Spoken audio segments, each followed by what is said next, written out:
और उसके बाद हम देखते हैं बेकी अपनी मुंह लटक के बैठी हुई थी, उसे बिल्कुल भी अच्छा नहीं लग रहा था। तभी बगल से योंजो कहता है, तुम इतने समझदार हो पर फिर भी तुम चियांगसू के झांसे में कैसे फंस गए। तब वो मन ही मन कहता है कि क्योंकि मुझे थोड़ा अपनापन लगा था और अब ये अपनापन किसी काम का नहीं है। और उसके बाद वो बहुत ही ज़्यादा ज़ोर से कहता है कि कोई भी मुझे एक बेचारा हीरोइन मत समझना जो कि दिन भर रोती रहेगी, मैं अभी अंकल को कॉल करके सब कुछ बता दूंगी। तब मिस जेरियोंग कहता है कि सीओ इम, हाँ क्या तुम सीओ इम को ट्रस्ट करते हो। तब बेकी कॉन्फिडेंट के साथ कहता है कि हाँ मैं पूरी करती हूँ। और तब उसके बगल में योंजो बैठी थी, उसकी तरफ देख के कहता है कि ओह अच्छा। तब बेकी फिर से मिस जेरियोंग को कहता है कि जब तक अंकल को पहले कोई धोखा ना दे तब तक वो कभी नहीं बदलते हैं, तो इसलिए अगर तुम जीना चाहते हो तो अभी अभी मुझे छोड़ दो। जिसे सुनने के बाद हम देखते हैं जेरियोंग को थोड़ा अजीब लगता है और वो बुरा फील करने लगता है। और उसके बाद हमें उसके पास दिखाई जाती है जहाँ पर वो कुछ रिसर्च कर रहा था। और तब वो मन ही मन कहता है कि ये अजीब है, जिस दिन मेरी माता पिता की मौत हुई थी उस दिन सीओ इम उस घटना स्थल पे नहीं थे। और हमें कंप्यूटर पे दिखाया जाता है सीओ इम किसी और के साथ ग्लोबल मीटिंग करने में व्यस्त थे, जिसे देखने के बाद मिस जेरियोंग अपने दोनों हाथों से अपने मुंह को छुपा के रोने लगते हैं। और उसके बाद हम फिर से प्रेजेंट में आते हैं जहाँ पर मिस जेरियोंग सीरियस था और सोच में खोया हुआ था।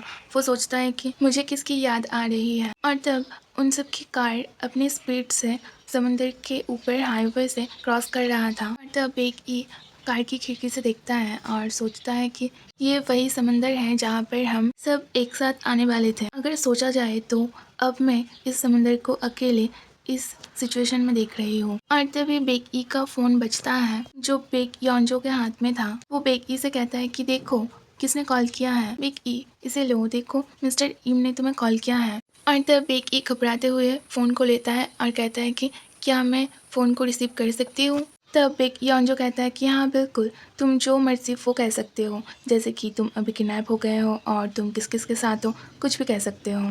तब बेकी फ़ोन की तरफ देखता है और सोचता है कि हर कोई और भी ज़्यादा चिंतित हो जाएंगे। और उसके बाद फ़ोन रिसीव करके कहता है कि हेलो अंकल। और तब उस पार से सीओ इम कहता है कि बेकी क्या तुम ठीक हो। जिसे सुनने के बाद बेकी को रोना आ जाता है और वो वहीं पर रो देता है और एक पप्पी की तरह बनके कहता है कि मिस जेरियोंग मेरे साथ है और योंजो भी है और मुझे प्लीज़ माफ़ करना, मुझे नहीं पता था कि मैं ऐसे पकड़ी जाऊंगी। और तब उस पर से अंकल कहता है कि इसमें तुम्हारी कोई गलती नहीं है, हमने तुम्हारी लोकेशन को ट्रैक किया है और हम तुम्हारे पीछे पीछे ही आ रहे हैं। और अगर तुम अब घबराए हुए हो तो प्लीज़ थोड़ा सा इंतज़ार करना, मुझे माफ़ करना इसके लिए। तो बेकी कहता है कि नहीं नहीं, आपको किसी वजह से माफ़ी मांगने की ज़रूरत नहीं है और मैं उस समुंदर में हूँ जहाँ पर हम सब एक साथ आने वाले थे। और ये कहते हुए वो और भी ज़्यादा रो देता है। और तभी उस साइड से सियोडोजियोंग कहता है कि मुझे 1 सेकंड के लिए लाइन पर दो।